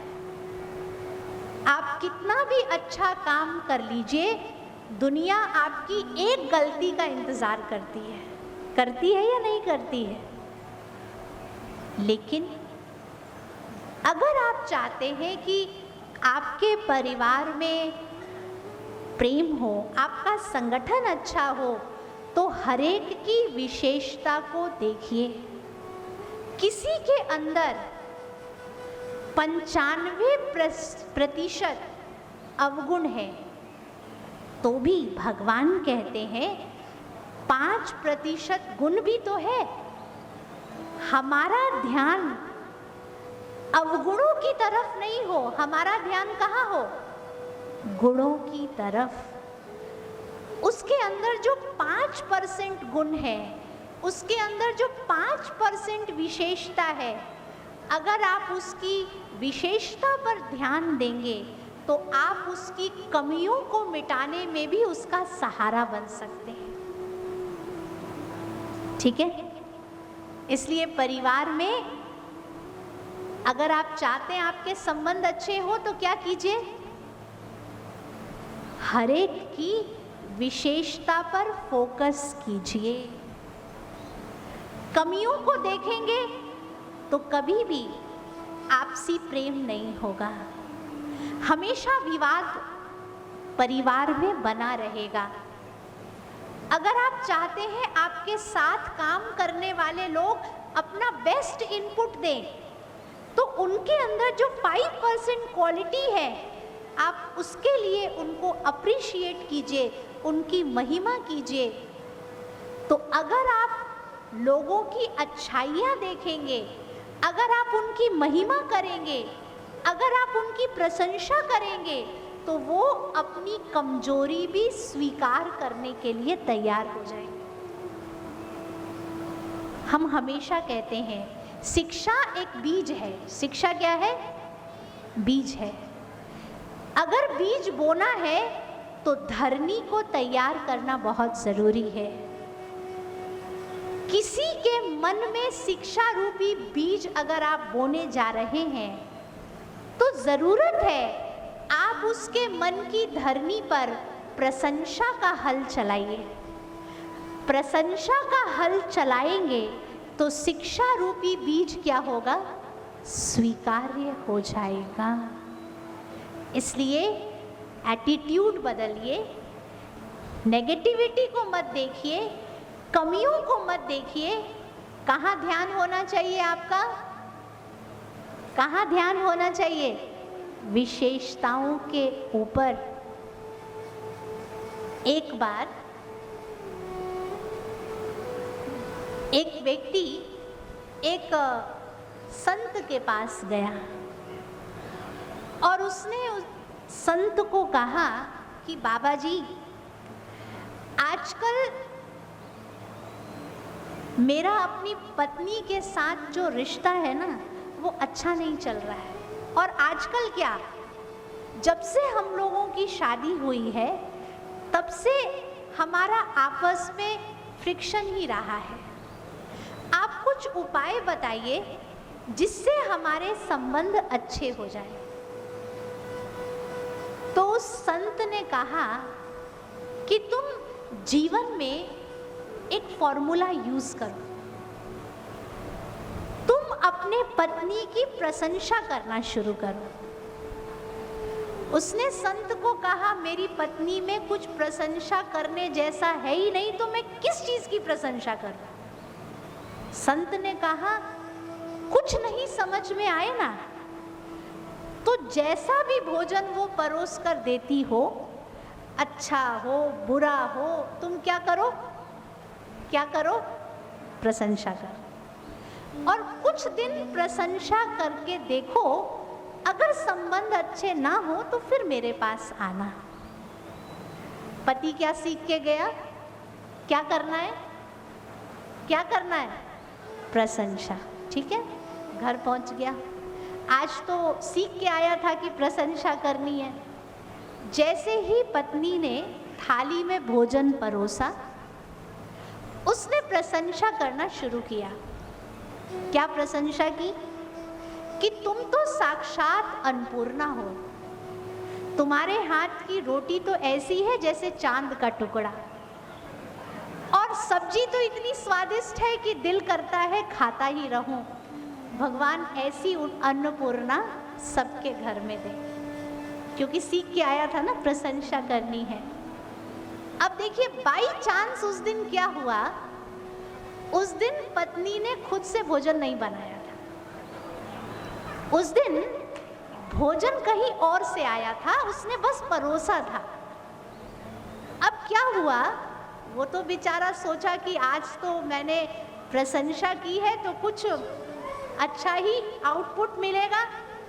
वो रसोई घर में गई, बेलन लेके आई और जोरदार पति पे प्रहार करना शुरू कर दिया।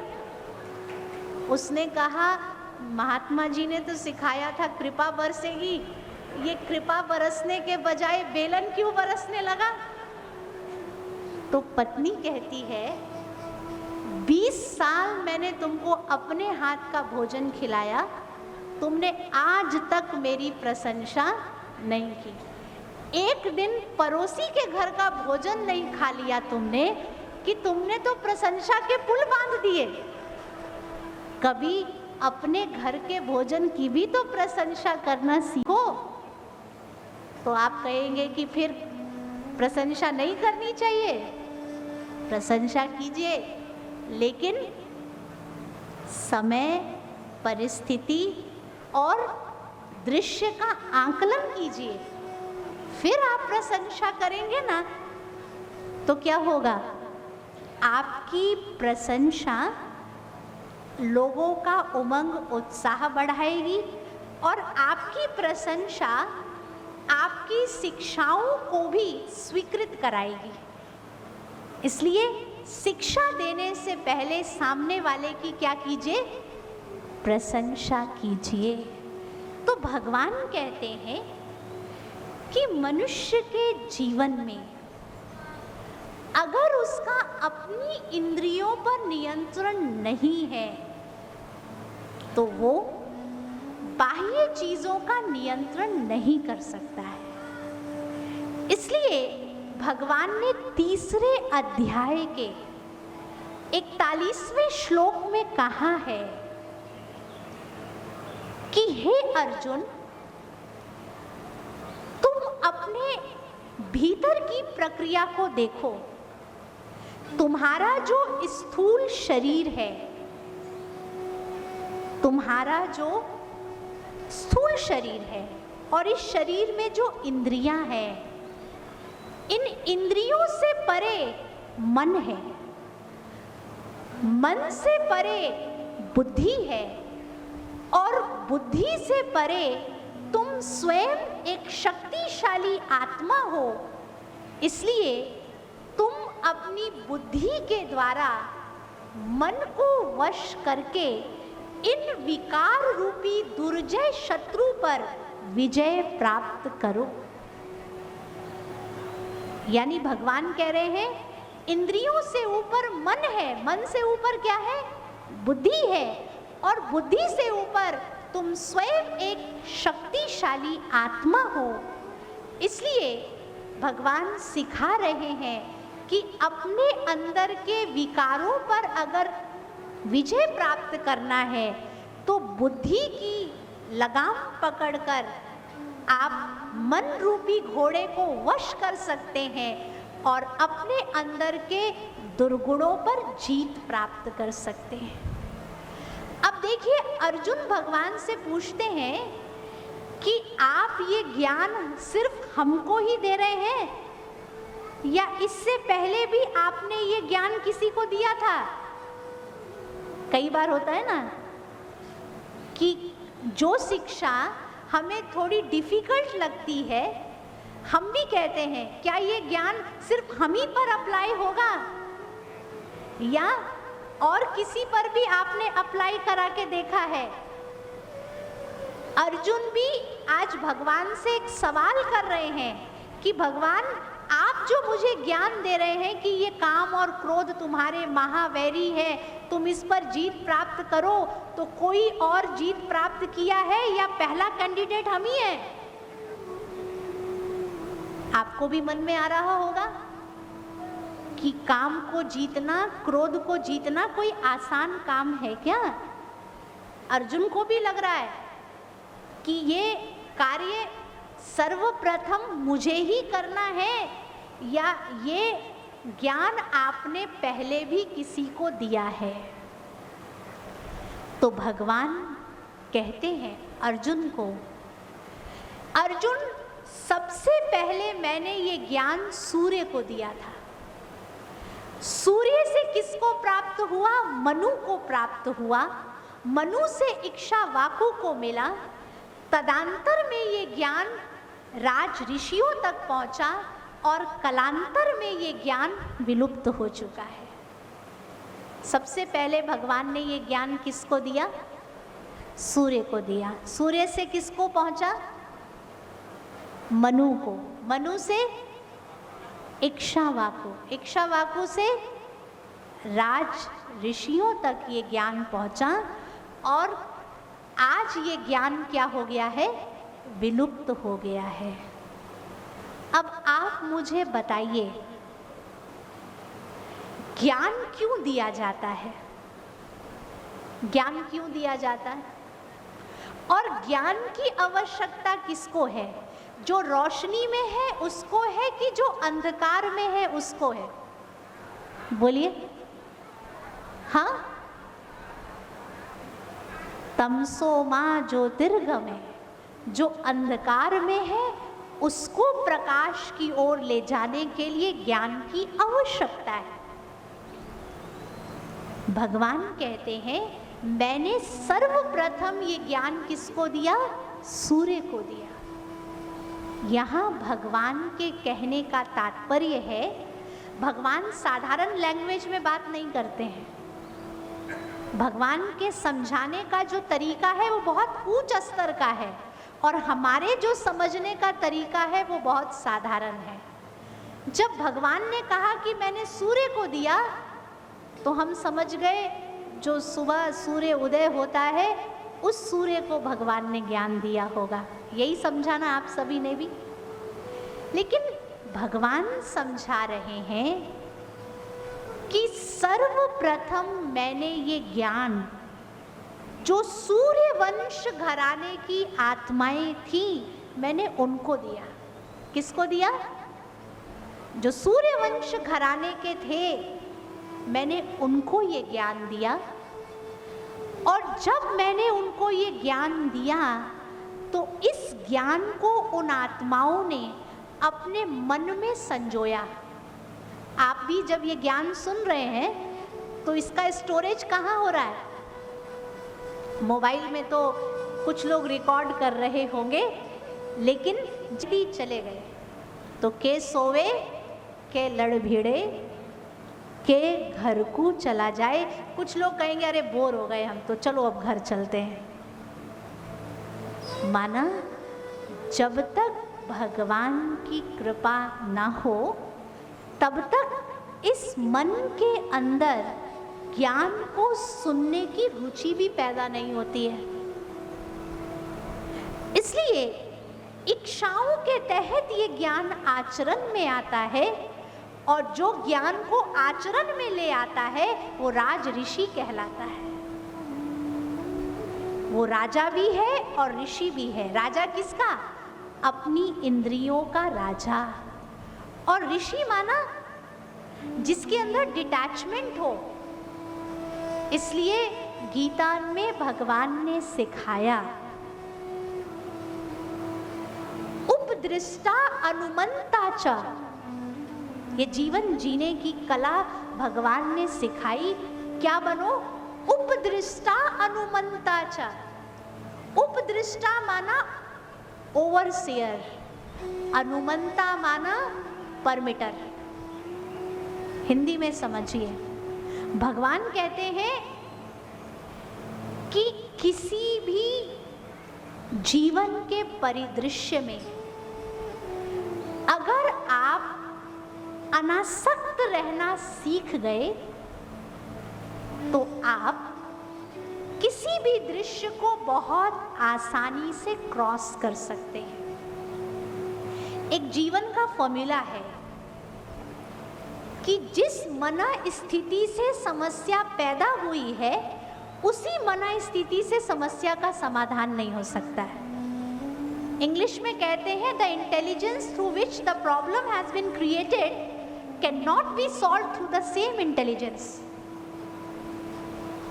जिस इंटेलिजेंस से समस्या क्रिएट हुई है उसी इंटेलिजेंस से समस्या का समाधान नहीं हो सकता है।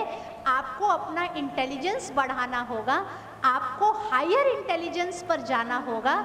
अगर आप यहाँ खड़े हैं तो आपको यहाँ आना पड़ेगा। देखिए, अगर आप यहाँ खड़े हैं और परिस्थितियाँ भी यही हैं तो आप परिस्थिति को पार नहीं कर सकते हैं। अगर आपको परिस्थिति को पार करना है तो आपको यहाँ से यहाँ पहुँचना पड़ेगा। और जब आप ऊंचे जाएंगे तो आपके जीवन में आने वाली बातें आपको छोटा दिखने लगेंगी।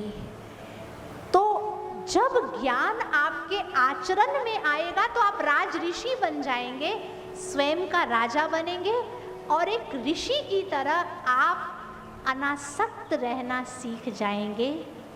साधनों के बीच रहेंगे, लोगों के बीच रहेंगे, कार्य व्यवहार भी करेंगे, लेकिन किसी चीज में भी आपकी आसक्ति नहीं होगी।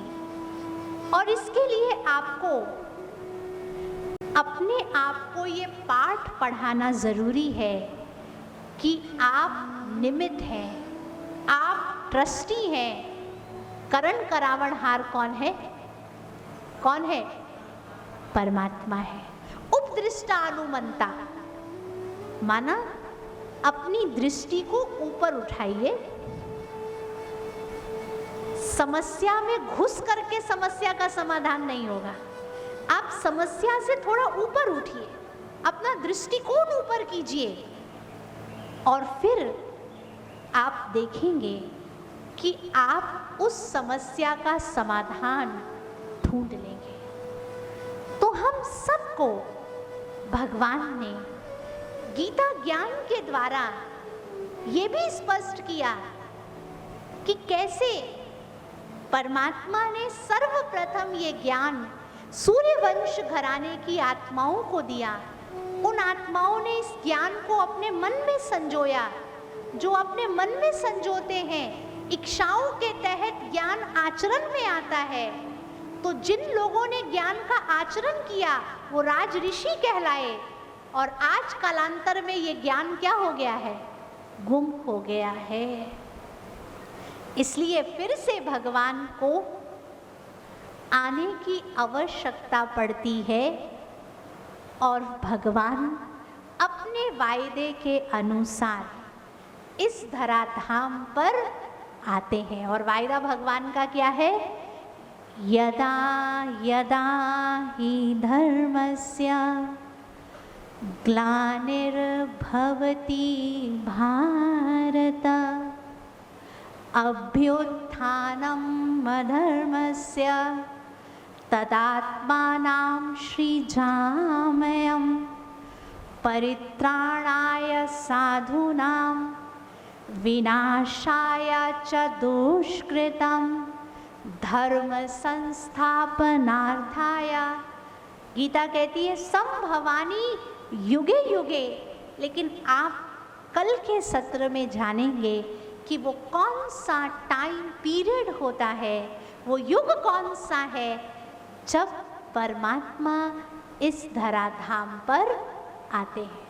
वायदा क्या है? कब आना है? धर्म गलानी के समय पर। मैं आपसे सवाल पूछती हूँ, क्या ये समय धर्म गलानी का है? कौन कौन मेरी बात से सहमत है? सब सहमत है। तो जब धर्म गलानी का समय चल रहा है, पांडव सेना भी मौजूद है और कौरव सेना भी मौजूद है, तो क्या भगवान आएंगे या नहीं आएंगे? हाँ, देखिए आप लोग एक गीत सुनते रहे हैं, रामचंद्र कह गए सिया से ऐसा कलयुग आएगा, हंस चुगेगा दाना दुनका, कौआ मोती खाएगा। कहते सिया ने पूछा क्या कलयुग में धर्म कर्म नहीं होगा? तो श्री राम ने कहा धर्म भी होगा, कर्म भी होगा, लेकिन मानव के जीवन में शर्म नहीं होगा, ऐसा कलयुग आएगा। आ गया कि नहीं आ गया? हाँ, इसलिए कौरवों की बहन कौन थी? दुःशीला। जिसके चरित्र में शीलता नहीं है वही तो दुशीला है। तो हम सबको आज ये समझ लेना है कि हम सब अर्जुन की भांति भगवान के ज्ञान को इसलिए सुन रहे हैं ताकि हम इस संसार में रहकर इस संसार को स्वर्ग, हेवन और पैराडाइज बना दें, भगवान के ज्ञान को जीवन में आत्मसात करके। हम अगर अपने अंदर देवत्व को जागृत कर लेंगे तो हमारा घर मंदिर बन जाएगा। जब हमारा घर मंदिर बन जाएगा तो संसार स्वर्ग बन जाएगा और हम सब भी सूर्यवंश घराने की आत्माओं की तरह ज्ञान को आचरण में ला करके अपनी बैटरी को चार्ज कर लेंगे। ठीक है? ठीक है? पक्का है सभी को? तो ज्ञान एक दिन सुनना है, 2 दिन सुनना है या रोज सुनने का विषय? अब आप कहेंगे बहन जी रोज 2-2 घंटा हमारे पास टाइम कहाँ है? रोज आधा घंटा, 1 घंटा आप अपने लिए निकालिए तो आप अनुभव करेंगे। अगर 24 घंटे में से 1 घंटा आपने अपने लिए निकालना शुरू कर दिया तो वो 1 घंटा आपके बाकी के 23 घंटों को सवार देगा। ठीक है? कब आपके दिल पर ये ज्ञान रूपी बाण असर कर देगा ये आपको भी पता नहीं है। ठीक है ना? इसलिए हम सब अपने सामने एक विजन तैयार करें। कोई हमारा शत्रु नहीं है। शत्रु कौन? 5 विकार, काम, क्रोध, लोभ, मोह और अहंकार। अब भगवान हमारे बुद्धि रूपी तरकश में ज्ञान के बाणों को भर रहे हैं और उन ज्ञान के बाणों से हमें इन विकारों पर क्या करना है? जीत प्राप्त करना है। तभी ये संसार सतयुग, स्वर्ग या हेवन कहलाएगा। ठीक है? ओम शांति। आइए हम सब थोड़ी देर के लिए मेडिटेशन करेंगे। चलिए।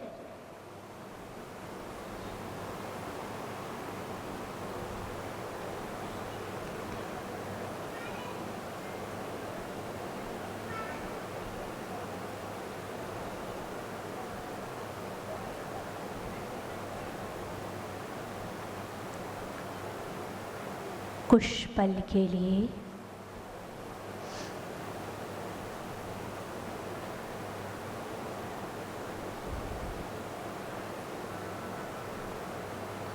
सारी बाहरी बातों से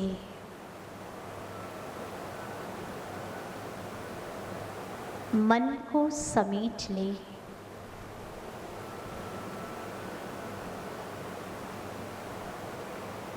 चिंतन करें।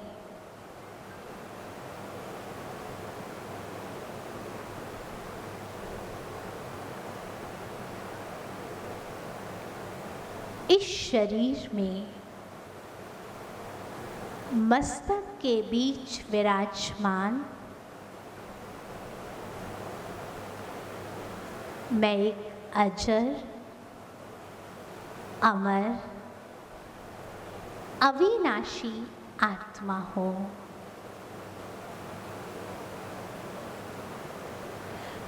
आँखों द्वारा देखने वाली, कानों द्वारा सुनने वाली, मुख द्वारा बोलने वाली मैं एक आत्मा हूँ।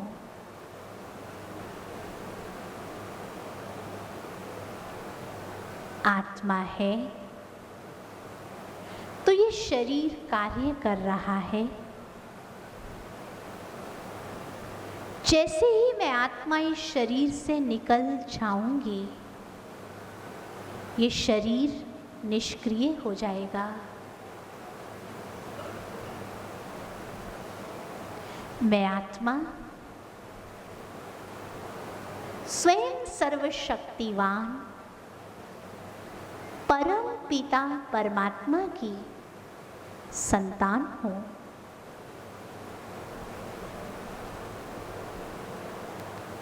मेरा जन्म महान कार्यों के लिए हुआ है। मुझे जब तक जीना है, खुश रहना है। महसूस कीजिए, इस जीवन के संग्राम में आप अकेले नहीं हैं। आपका साथी स्वयं भगवान है।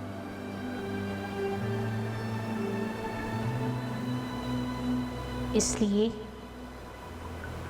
आपके साथ जो कुछ भी होगा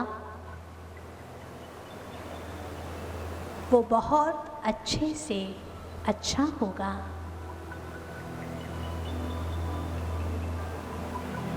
जो कुछ भी भगवान ने आपको दिया है उसके लिए दिल से उसका धन्यवाद कीजिए।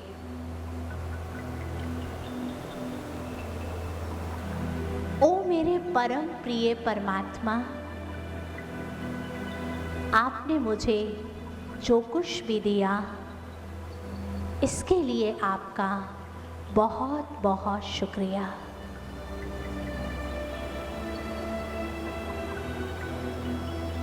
मैं आत्मा इस सृष्टि रंगमंच पर पार्ट बजाने वाली एक एक्टर हूँ। मुझे अपना पार्ट, मुझे अपना रोल बहुत अच्छे से अच्छा बजाना है।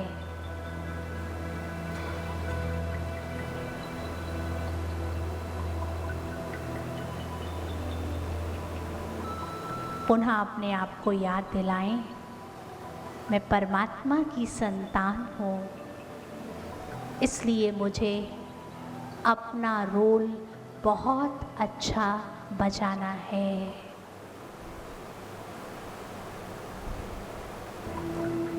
ओम शांति। आइए, आज गुरु पूर्णिमा का दिन है।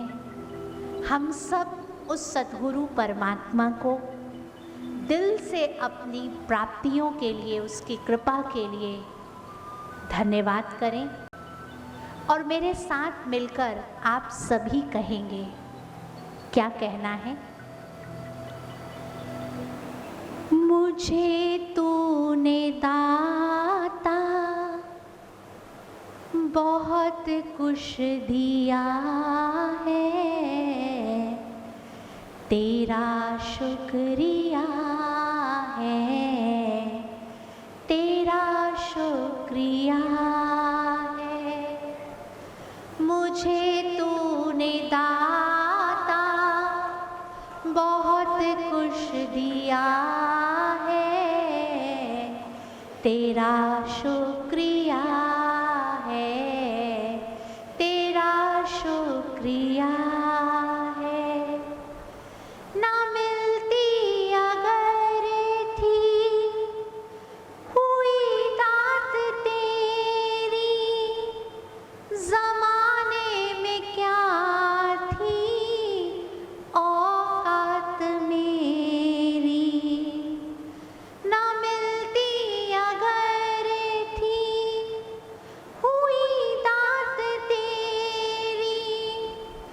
जमाने में क्या थी औकात मेरी, दिया कुछ नहीं बस लिया ही लिया है, तेरा शुक्रिया है, तेरा शुक्रिया है।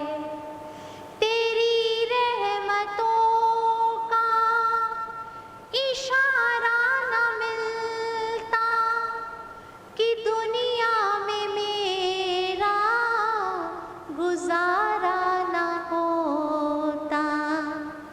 तेरी रहमतों का इशारा न मिलता कि दुनिया में मेरा गुजारा न होता। तूने मुझे जीने के काबिल किया है, तेरा शुक्रिया है, तेरा शुक्रिया है। मुझे तूने दाता बहुत कुछ दिया है, तेरा शुक्रिया है, तेरा शुक्रिया है। मुझे मेरे भगवन बहुत कुछ दिया है, तेरा शुक्रिया है, तेरा शुक्रिया है, तेरा शुक्रिया है, तेरा शुक्रिया है। ओम शांति।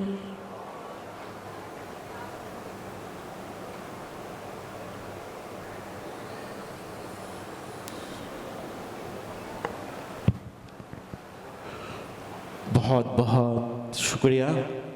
दीदी ने उस ईश्वर का शुक्रिया किया है और हम सब दीदी का बहुत बहुत शुक्रिया करते हैं। एक बार जोरदार कर्तव्य ध्वनि।